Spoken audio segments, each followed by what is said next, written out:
Di dalam surat Al-Isra, surat ke-17 ayat 44, makhluk-makhluk ciptaan Allah bukan hanya sujud kepada Allah seperti yang Allah sebutkan di dalam surat Al-Hajj ayat 18 tadi, tetapi juga makhluk-makhluk ciptaan Allah itu bertasbih dan bertahmid, mensucikan dan memuji Allah. Di dalam surat Al-Isra ayat 44 Allah berfirman, tusabbihu lahu, bertasbihlah kepadanya Allah, as-samawatu sab'u, langit yang 7 lapis itu, wal ardu, dan bertasbih pula kepada Allah bumi, wa man fihinna, dan siapapun yang bertempat tinggal di antara langit dan bumi itu, wa in min syai'in, dan tidak ada sesuatu pun, illa yusabbihu bihamdihi, melainkan bertasbih memuji kepadanya. Walakin la yafqahuna tasbihahum, tetapi kamu sekalian tidak paham tasbihnya mereka. Jadi langit bertasbih, bumi bertasbih, semua makhluk yang ada di antara langit dan bumi itu bertasbih dan bertahmid kepada Allah Subhanahu wa taala. Tetapi kamu manusia tidak tahu bagaimana cara mereka bertasbih dan bertahmid kepada Allah Subhanahu wa taala. Jadi ayat ini Allah firmankan kepada kita semua supaya kita paham, bukan hanya kita orang-orang Islam, orang-orang yang beriman ini yang bertasbih dan bertahmid kepada Allah, tapi semua makhluk yang Allah ciptakan itu bertasbih dan bertahmid kepada Allah. Cuman kata Allah, kita tidak paham bagaimana makhluk-makhluk Allah yang lain itu bertasbih dan bertahmid kepadanya. Di dalam hadis yang diriwayatkan oleh Imam Ahmad dari sahabat Abu Hurairah, Nabi menjelaskan kenapa kodok itu dilarang dibunuh. Karena pada saat kodok berbunyi, itu adalah tasbih dan tahmidnya kepada Allah Subhanahu wa taala. Jadi langit bertasbih, bumi bertasbih, matahari bertasbih, bulan bertasbih, bintang-bintang bertasbih, gunung-gunung bertasbih, batu-batu bertasbih. Semuanya bertasbih dan bertahmid kepada Allah Subhanahu wa taala. Dan manusia harus paham itu, supaya manusia tidak menganggap hanya mereka yang bertasbih dan bertahmid kepada Allah Subhanahu wa taala. Semua makhluk ciptaan Allah Subhanahu wa taala itu bertasbih dan bertahmid kepada Allah, mensucikan dan memuji kepada Allah Subhanahu wa taala. Oleh karenanya kita selaku hamba-hamba Allah yang Islam dan beriman ini janganlah mengalpakan diri dari memperbanyak tasbih dan tahmid kepada Allah, dan janganlah kita mengalpakan diri dari senantiasa sujud kepada Allah, baik sujud yang ada di dalam solat-solat yang wajib maupun sujud di dalam solat-solat sunat yang kita tegakkan.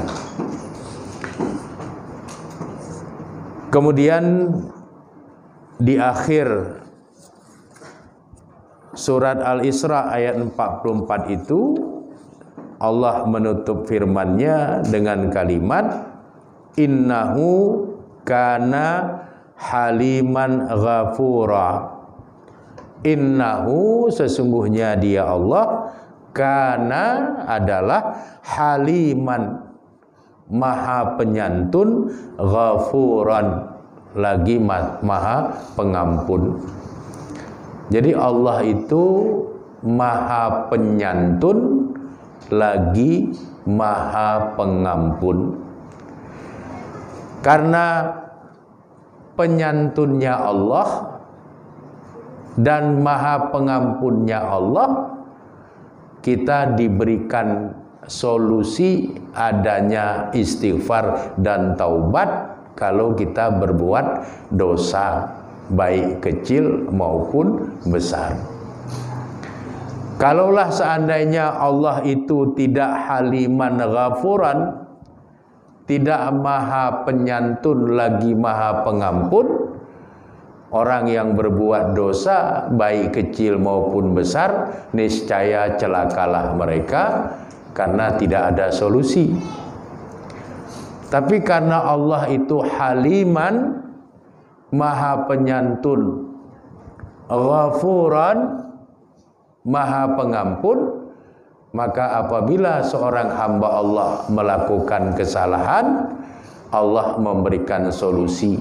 Kalau salahnya kecil, istighfarlah, mohon ampunlah kepada Allah. Kalau dosanya besar, bertaubatlah kepada Allah. Dengan demikian, maka hamba Allah itu akan terampuni, akan tersantuni oleh Allah Subhanahu wa taala, sehingga yang telah berbuat dosa besar ataupun kecil, akhirnya mereka mendapatkan ampunan yang bisa menyelamatkan mereka.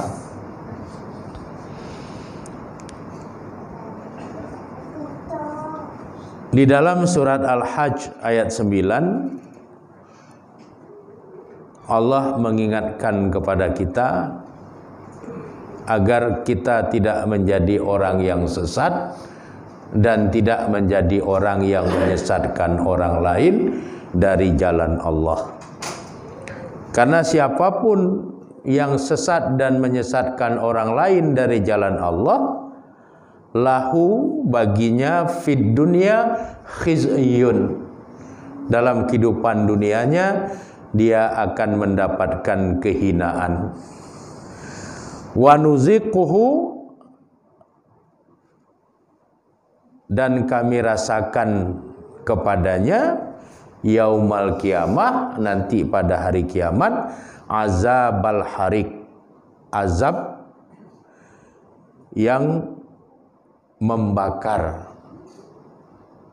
Jadi berat sekali bagi hamba-hamba Allah yang sesat, yaitu yang tidak mau menegakkan sholat yang wajib, otomatis sholat-sholat sunat pun tidak mau ditegakkan. Dan setelah itu mereka pun mengajak orang lain untuk tidak menegakkan sholat. Hamba-hamba Allah yang sesat dan menyesatkan seperti ini, dia mendapatkan dua keburukan. Keburukan yang pertama, fid dunya khizyun, dalam kehidupan dunia dia akan dihinakan oleh Allah Subhanahu wa taala. Kemudian dalam kehidupan akhirat dia akan mendapatkan azabal harik, azab yang membakar.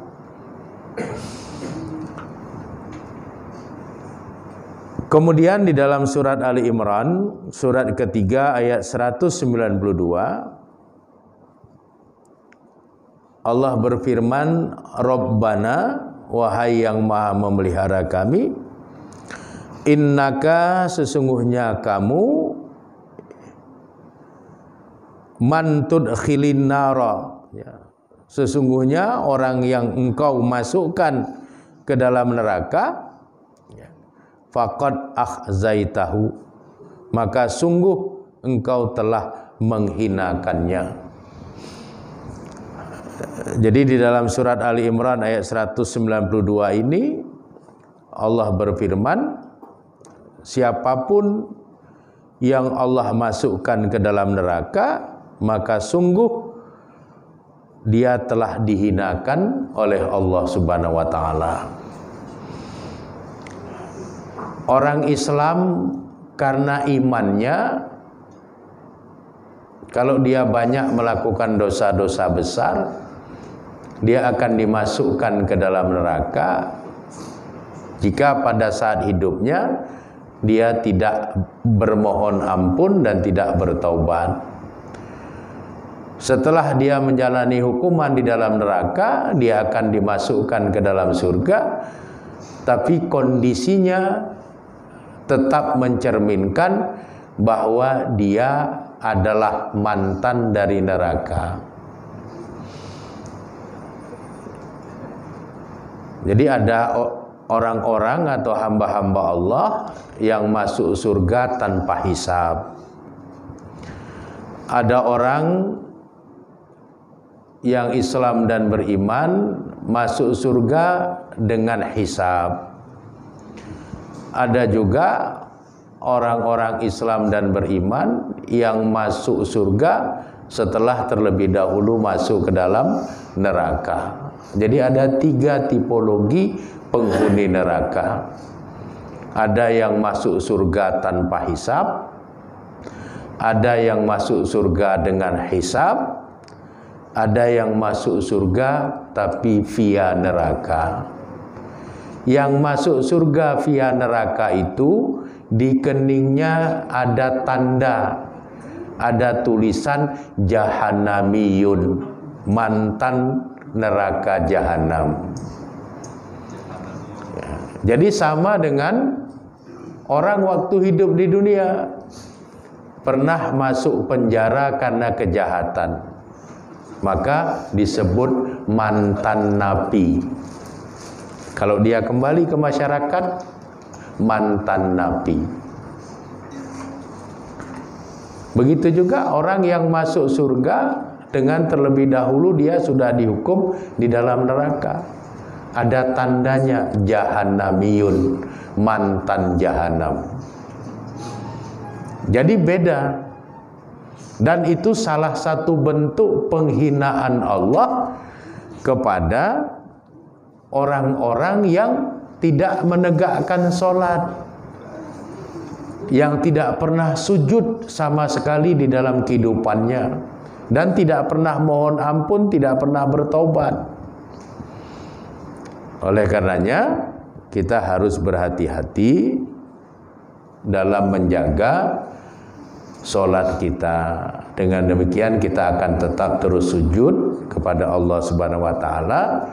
Apakah sholat kita itu sholat yang wajib, atau sholat kita itu kita perbanyak dengan sholat-sholat sunat setelah kita melaksanakan sholat-sholat yang wajib. Terakhir, berkaitan dengan sujud ini, kita bisa mencermati apa yang Allah Subhanahu wa taala firmankan di dalam surat Al-Hujarat, surat ke-49 ayat 29. Muhammadur Rasulullah. Muhammad itu adalah utusan Allah. Wallazina ma'ahu asyidda'u 'alal kufar. Dan orang-orang yang bersamanya, bersama Nabi Muhammad sallallahu alaihi wasallam itu asyidda'u 'alal kufar. Tegas terhadap orang-orang yang ingkar. Ruhama'u bainahum, dan penuh kasih sayang di antara mereka. Tarahum, lihatlah mereka, rukkaan sujjadan, mereka itu ruku, mereka itu sujud. Jadi kalau kita betul umat dari Nabi Muhammad sallallahu alaihi wasallam, maka pasti kita ruku, pasti kita sujud, pasti kita menegakkan sholat. Kalau ada orang mengaku dirinya itu umat dari Nabi Muhammad sallallahu alaihi wasallam, tapi dia tidak pernah menegakkan sholat, otomatis dia tidak pernah ruku, dia tidak pernah sujud. Kalau begitu, itu hanya sekedar pengakuan yang tidak cocok dengan realitas. Karena kalau betul seorang hamba itu adalah umat dari Nabi Muhammad SAW, tarohum, lihatlah mereka rukkaan sujadan. Mereka itu pasti ruku, mereka itu pasti sujud. Artinya mereka itu pasti menegakkan sholat, baik sholat yang wajib yang 5 waktu maupun sholat-sholat sunat lainnya yang bersifat fadilah, nafilah, ya, keutamaan bagi setiap hamba itu. Untuk apa mereka menegakkan sholat? Untuk apa mereka ruku? Untuk apa mereka sujud? Yabtahuna fadlam minallahi, untuk mendapatkan keutamaan dari Allah, waridwana, dan untuk mendapatkan ridha dari Allah Subhanahu wa taala. Jadi kenapa kita sholat? Kenapa kita ruku? Kenapa kita sujud? Oleh Allah dijelaskan, yang pertama untuk kita mendapatkan keutamaan dari Allah, yang kedua untuk kita bisa mendapatkan ridha dari Allah Subhanahu wa taala. Ini artinya para hamba yang mengaku dirinya Islam dan beriman, kalau dia tidak menegakkan sholat, otomatis dia tidak pernah ruku, tidak pernah sujud, maka dia tidak pernah mendapatkan keutamaan dan ridha dari Allah Subhanahu wa taala. Karena pangkal keutamaan dan ridha Allah Subhanahu wa taala itu ada di dalam solat yang dia tegakkan, ada di dalam ruku dan sujudnya.